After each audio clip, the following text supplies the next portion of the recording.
वहाँ के लोग बहुत ही हंसी खुशी एक दूसरे के साथ मिलजुल कर रहते थे।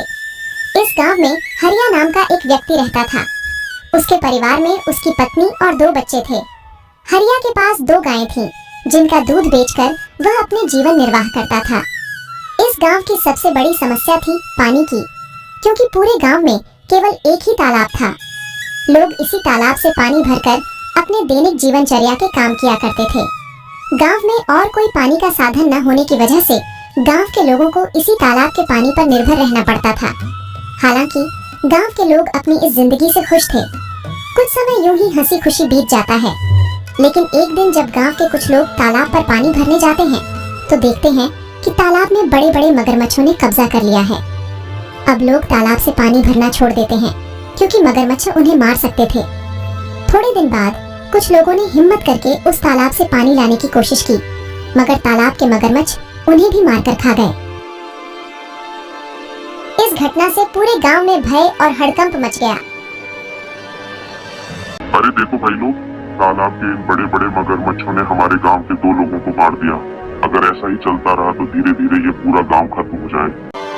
हाँ भाई रामू, अगर हम इन मगरमच्छ के निवाले नहीं भी बने तो भी बूंद बूंद पानी को तरस तरस कर मर जाएंगे। हाँ भाई लोग, ये तो बहुत बड़ी समस्या हो गई है। अगर हम तालाब के पास भी जाएंगे तो ये मगरमच्छ हमें मार डालेंगे। लेकिन बिना पानी के हमारा गुजारा कैसे होगा? हमें कुछ करना पड़ेगा। तुम सही कह रहे हो चंदन, हमें तुरंत पंचायत बुलानी चाहिए और सरपंच जी को बताना चाहिए। हाँ चलो सरपंच जी के पास चलते हैं, अब वही कुछ कर सकते हैं। गांव के लोग मिलकर पंचायत में सरपंच जी के पास जाते हैं और अपनी समस्या बताते हैं। हाँ सरपंच जी, मगरमच्छ बहुत खतरनाक होते हैं। अगर हम तालाब के पास गए तो हमारी जान को खतरा हो सकता है। हाँ सरपंच जी, हरिया सही कह रहा है। हमने देखा कि कुछ लोग पानी भरने गए थे और मगरमच्छों ने उन पर हमला कर दिया। हाँ भाइयों, यह समस्या सच में गंभीर है, लेकिन हमें इसका कोई समाधान निकालना होगा। एक व्यक्ति है जो हमें इस समस्या से निकलने के लिए कोई बेहतर सुझाव दे सकता है। वह है मुखिया हरिलाल।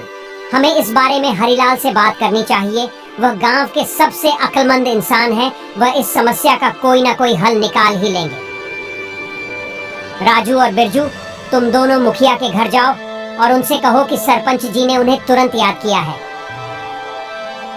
दोनों सेवक मुखिया के घर जाते हैं और मुखिया को ले आते हैं। सरपंच जी, कहिए आपने हमें कैसे याद किया? हरिलाल, हमारे गांव के तालाब पर मगरमच्छों ने कब्जा कर लिया है और लोगों को पानी के लिए बहुत समस्या हो रही है। अब तुम उनकी समस्या का कोई समाधान निकालो। मुझे तो कुछ समझ ही नहीं आ रहा, आखिर उन मगरमच्छों से कैसे छुटकारा पाया जाए। मुखिया गहरी सोच में पड़ जाता है और फिर उसको एक उपाय सोचता है और वह सरपंच जी से कहता है।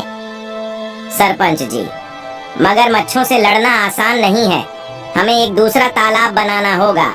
ये काम आसान नहीं होगा, लेकिन अगर हम सब मिलकर मेहनत करेंगे तो नया तालाब जल्दी ही बन जाएगा। मुखिया जी, आप बिल्कुल सही कह रहे हैं।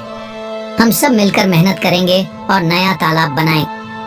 हाँ, हमें मिलकर काम करना होगा। इस समस्या का यही समाधान है। चलो फिर कल से ही हम नया तालाब खोदने का काम शुरू करते हैं। सभी गांव वाले मिलकर काम करेंगे और पानी की समस्या से जल्द ही निजात पाएंगे। गांव वाले मुखिया जी के सुझाव से सहमत होते हैं और अगले दिन से ही तालाब खोदने का काम शुरू कर देते हैं। कुछ ही दिनों की मेहनत और मशक्कत के बाद आखिरकार गांव के लोगों ने मिलकर एक बहुत ही गहरा तालाब खोद लिया।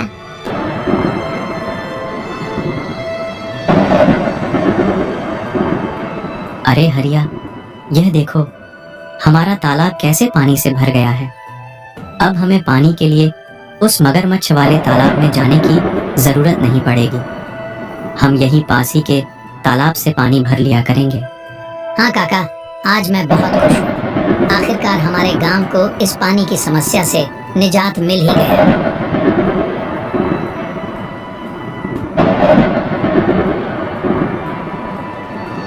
ऐसे ही कुछ दिन हंसी खुशी बीत जाते हैं। गांव के लोग तालाब के होने से बहुत खुश थे, लेकिन एक दिन गांव के लोगों की खुशी को जैसे किसी की नजर ही लग गई।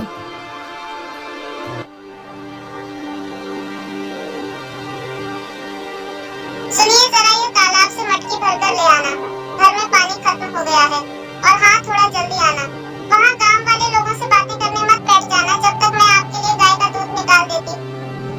ठीक है राधा, लाओ 2 मटकी मुझे, मैं अभी पानी भर लाता हूँ।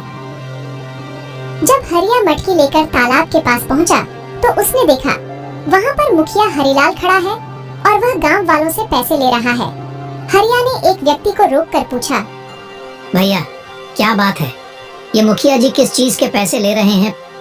अरे भाई हरिया, क्या बताऊं अब तुम्हें। अब ये मुखिया जी हमसे इस पानी के पैसे ले रहे हैं। इनका कहना है कि जिसे भी इस तालाब से पानी भरना है उसको पैसे देने होंगे, और जो पैसे नहीं देगा उसे तालाब से पानी नहीं भरने दिया जाएगा। भगवान जाने अब इस गांव में क्या कहर आने वाला है।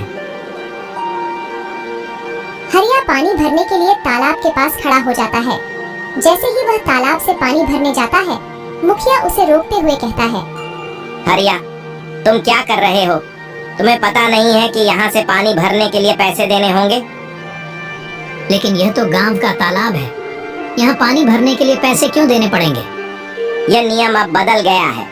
यहाँ से पानी भरने के लिए हर किसी को पैसे देने होंगे। ये तो सरासर अन्याय है। ये तालाब सबके लिए है, हमने मिलकर इसे खोदा है। तुम पैसे कैसे मांग सकते हो? मुझे कानून मत सिखाओ, यह मेरा आदेश है, और जो इसे नहीं मानेगा उसे तालाब से पानी नहीं मिलेगा। ये बिल्कुल गलत है। मैं इस बात को जमींदार साहब के पास ले जाऊंगा, तुम्हें इसका जवाब देना होगा।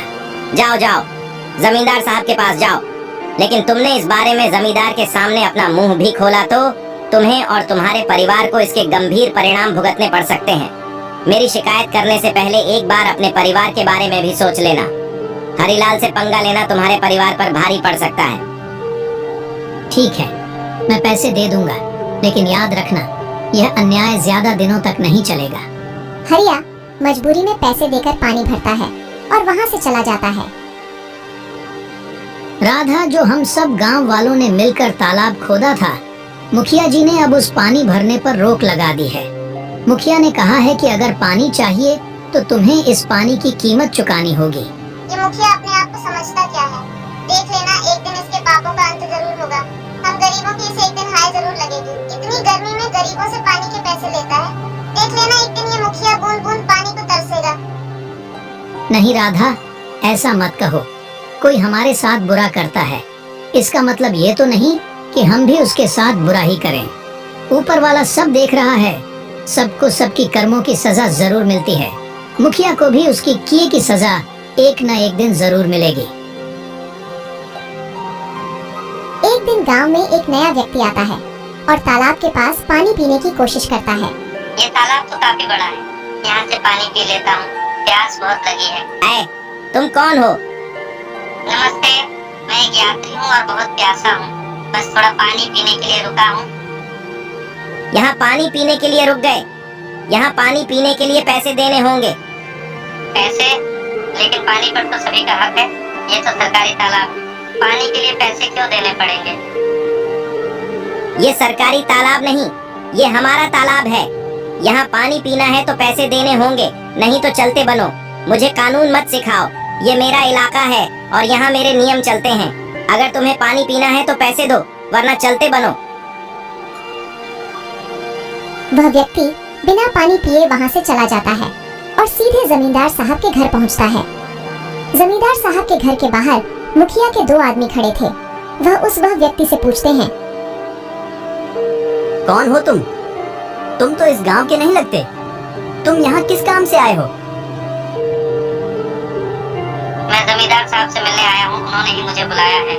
मेरा नाम मोहन है, मैं इस गांव का नया कलेक्टर हूँ। यह सुनकर वह दोनों आदमी उस व्यक्ति को अंदर जाने देते हैं। नमस्ते जमींदार जी, मैं इस जिले का नया कलेक्टर हूँ, मेरा नाम मोहन है। नमस्ते कलेक्टर साहब, आइए बैठिए। मुझे बताइए आप यहाँ कैसे आए? जमींदार साहब, मैं यहाँ एक गंभीर समस्या के बारे में बात करने आया हूँ। मैं गांव के तालाब पर गया था और प्यास लगने पर पानी पीने की कोशिश की, लेकिन मुझे पानी पीने से मना कर दिया गया और पानी पीने के लिए पैसे मांगे गए। क्या ऐसा किसने किया? वहाँ मौजूद एक व्यक्ति ने मुझे साफ मना कर दिया और कहा कि बिना पैसे दिए पानी नहीं मिल सकता। तालाब का पानी तो सबके लिए मुफ्त है, यह बहुत गलत है। मुझे माफ कीजिए कलेक्टर साहब, मैं तुरंत इस मामले की जांच करूंगा। जमींदार साहब गुस्से में बाहर खड़े मुखिया के दोनों आदमी को अंदर बुलाते हैं। हमारे गांव में यह क्या चल रहा है? तुमने मुझे इसकी खबर क्यों नहीं दी? मैंने तुम दोनों को किस लिए काम के लिए रखा है?